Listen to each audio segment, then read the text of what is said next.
Adobo tayo. Giniling at saka itong kamatis na crunchy. Lagay ko na itong kangkong. Nugasan ko na yan. Binabad na sa asin. Nakabili kami ng kangkong kahapon. Hayaan lang siya na pakuluan ng 10 minutes. Gusto ko lutuin muna ang tangkay bago ko ilagay ito. Dahon, tapos yung eggplant. Ihuli ko na ang malunggay. Hayaan lang pakulo. Yan, kumukulo na.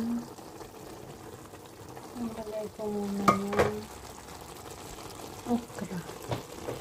Kasi matigas ko.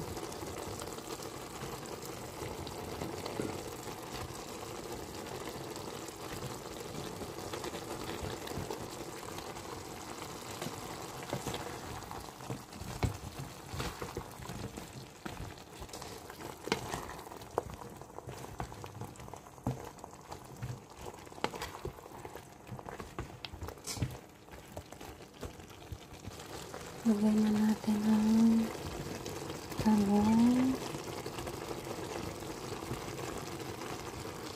Saka ito.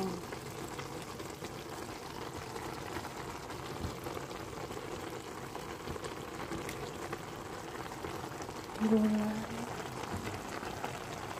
Tuyo.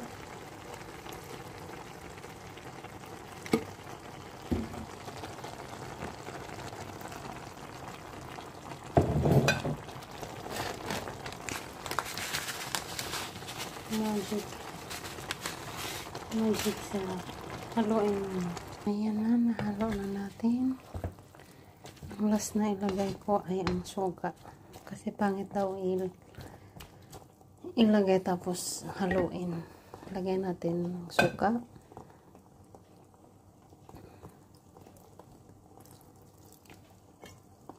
Tapos takpan na siya.